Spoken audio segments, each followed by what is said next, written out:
O Vaguinha já trouxe as primeiras impressões, o César, o Munari, mas para a gente falar um pouco mais sobre esse resultado, Vaguinha, acima de tudo, a classificação está garantida, mas o que tu espera mais também do Inter na Copa do Brasil? Bom, primeiro sobre o jogo, acho que o Inter nos primeiros 45 minutos não estava assim, né, num ritmo muito intenso, não estava muito afim de liquidar o jogo, né? Faltou um pouco de inspiração, sem dúvida alguma. Tanto que quando o time volta do intervalo, e voltou bem rápido, né? O intervalo do Inter durou 10 minutos. Se a gente considerar descontar o tempo de ida para o vestiário e de volta para o campo, teve 10 minutos de preleção do Roger no intervalo. E aí os caras voltaram aí mais afim e o Inter liquidou o jogo. Se a gente inverte os tempos, tá tudo certo, Valéria. Pega o segundo tempo, bota ele no primeiro, que é o 3-0, né? Mesmo com os pênaltis perdidos, bota o outro no segundo tempo, tá tudo certo. O Inter fez o que tinha que fazer com o Maracanã. Mas se complicou ao longo de 45 minutos. Eu usei o texto explicando um pouquinho melhor na minha coluna que o Inter precisou de três tempos. De três tempos para cumprir um protocolo de 16 avos de final contra um time de série... É série C ou série D? D. Série D do Campeonato Brasileiro. Mas depois, enfim, construiu a vitória. O mais importante, o Inter garantiu a classificação para a próxima fase da Copa do Brasil. Mas eu fico com o Roger. Uma entrevista do Roger que foi boa de novo, mas o último trecho dele de um treinador que sabe o que está acontecendo. Pelo menos ele deixou essa impressão. Ele disse que, independente de tudo que aconteceu, com o Inter classificado e tal, serviu de exemplo porque o Inter precisa evoluir. E o Inter parou de evoluir. Então eu gostei dessa parte do Roger, que ele está entendendo que talvez não seja só a falta de inspiração. Tem uma coisa que a gente não pode analisar o jogo de ontem de forma isolada, porque esse é um comportamento que tem se repetido, né? A gente teve declarações recentes do Fernando e do Vitão que foram nesse sentido, assim, nosso time precisa tomar um gol para acordar, o Fernando, a água bate na bunda aí que a gente vai nadar. Então é um comportamento que internamente alguns jogadores estão incomodados, né, de o Inter entrar em campo num jeito que não deveria, tomando muitos gols no começo do jogo. A gente mostrou até um quadro ontem, gols sofridos antes dos 15 minutos, gols em jogadas assim que foram trabalhadas para não acontecer. Eu lembro o jogo contra o Atlético Nacional, né, que o Roger escalou o Bruno Henrique exatamente pelo lado direito para marcar o lateral esquerdo do Atlético Nacional, e o gol colombiano é num lance que o Bruno Henrique para, o lateral passa por ele, ele não acompanha, sai o gol, né? Então, é alguma coisa que tá acontecendo que o Roger não tá conseguindo resolver. Aí, claro que quando o adversário é tão fraco que tu sabe que vai ganhar, isso aumenta. Mas assim, tu não pode repetir contra o Bahia. Se tu toma um gol do Bahia no Beira-Rio, vira um caos. O que mais me chamou a atenção ontem, Wagner, não sei se te chamou, tu até falou nisso no intervalo. Nós estamos falando de um time frágil e tal. Esse time teve espaço no primeiro tempo. Teve 2 ou 3 vezes que não vira conclusão, é verdade, mas ele teve espaço para concluir, sobretudo uma jogada mais para o fim do jogo, depois do pênalti, que o atacante do Maracanã tem uma oportunidade clara para chutar, acaba não chutando ali. Ele dribla, se não me engano, o Vitor Gabriel, que cai no chão. Não, o primeiro tempo, ele se é lá em... Como é que é lá o nome da cidade? Maracanã. Maracanã, Mas ele joga em Fortaleza. No estado do se PP. é em Fortaleza com alguma torcida dos caras lá, eu ficaria com medo, porque o primeiro tempo foi ruim do Inter. Não, mas eu me refiro àquela situação de tu dar oportunidade, mas sabe? tá projetado com os 10 jogadores no campo do adversário, é óbvio que tu dá a oportunidade. Dá espaço, Só que tu dá a oportunidade também sabendo que os caras são ruins, né? Claro. Tu dá espaço, Tu não sabendo sai que, tanto.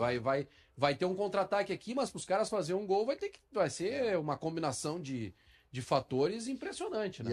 Para sair um gol. E aí eu achei isso. E isso mostra também cada vez mais aquela ideia de um time que treinou, né? Foi para Santa Catarina para treinar. E aí tem algumas boas notícias. Eu acho que a principal boa notícia é o gol que o Wesley faz, né? Mesmo perdendo um pênalti, mas ele faz um gol e não tá jogando mal o Wesley, tá? Não estava jogando mal. Eu discordo de quem acha que o Wesley estava mal. Tá baixo em relação a ele mesmo, porque o ano passado foi bem fora da curva, com muitos gols. Mas ele é um dos poucos do meio pra frente que tem vitória pessoal, que tem enfrentamento, que Velocidade. tem qualidade, que entra na área, sofre pênaltis, apesar de tu achar que ele se atira, mas ele sofre pênalti. Até o de ontem que Né? foi, ele se atirou. Mas é Libertadores pênalti, é diferente, né? Aquele ele não dão. Aí fez um bonito gol, né? Lindo gol. Fez um bonito gol. E ontem Isso é uma o boa Roger- notícia. Só que Outra boa notícia é o Ricardo Matias. Então, tá cheio de boas o notícias Wesley também. é muito mais jogador pelo lado esquerdo que pelo lado direito. Também. Muito. Também. E ontem o Roger Ele é mais mudou. adaptado. Ainda no primeiro tempo ele faz essa mudança.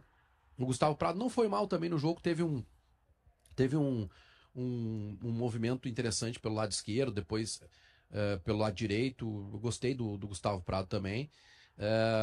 Mas assim, como análise, como avaliação, É difícil.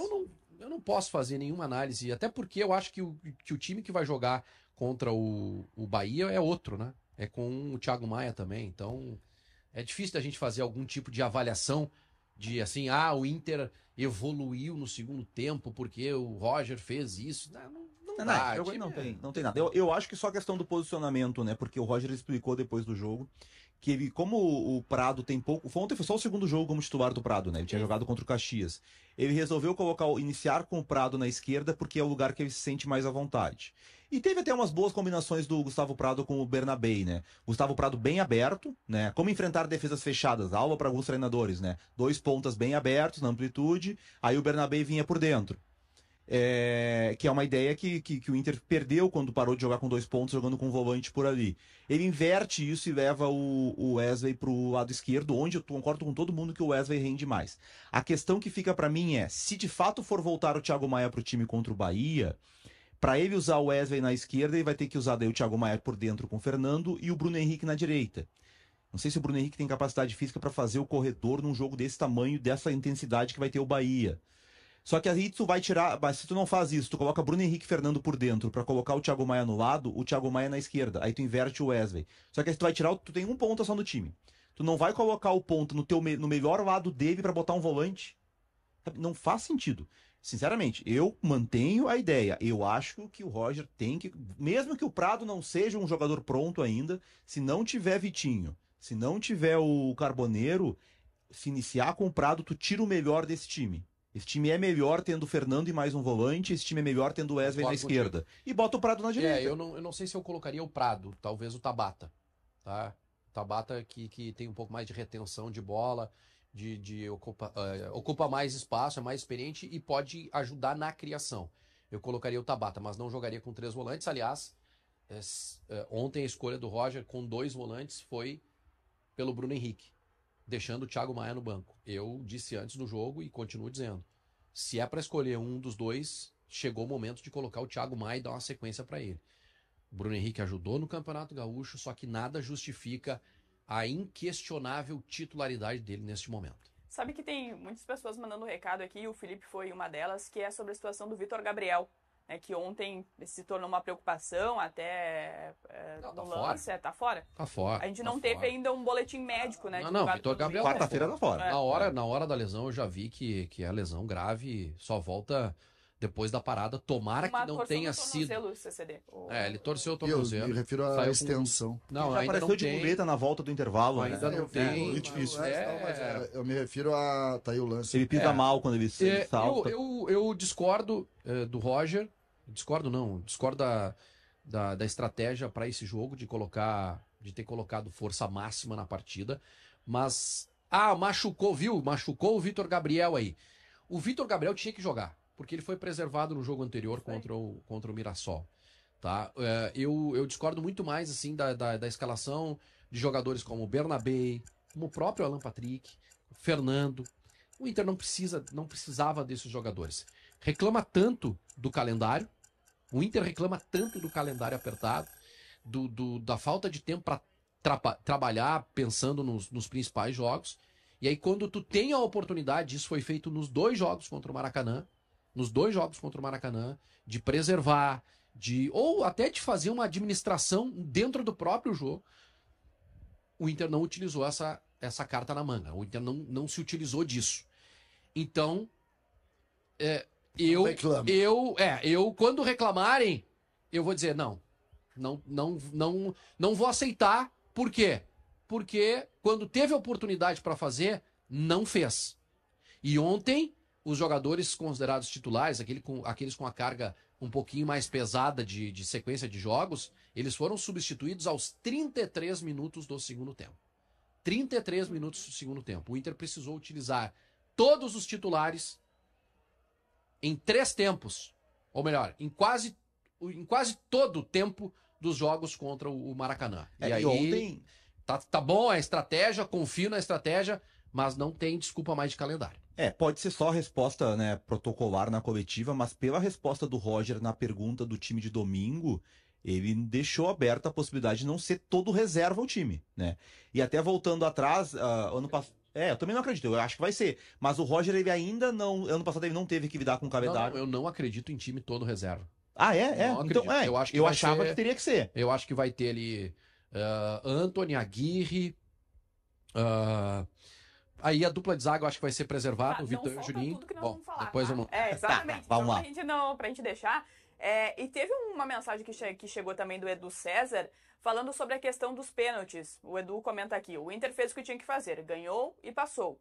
Só não pode mandar mal em pênalti num jogo maior, tipo contra o Bahia, né? Que foi as situações dos pênaltis de ontem.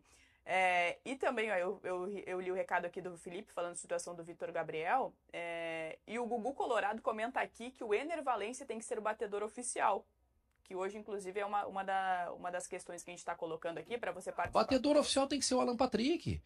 É só ele bater sério. Ele bateu sério, o segundo dele, acertou no travessão, também não mudou muito. Era isso que eu falava. Mas ele bateu parte. 10 pênaltis nessa temporada. Não bateu nenhum como o de ontem. Nem cavadinha e nem o chute forte.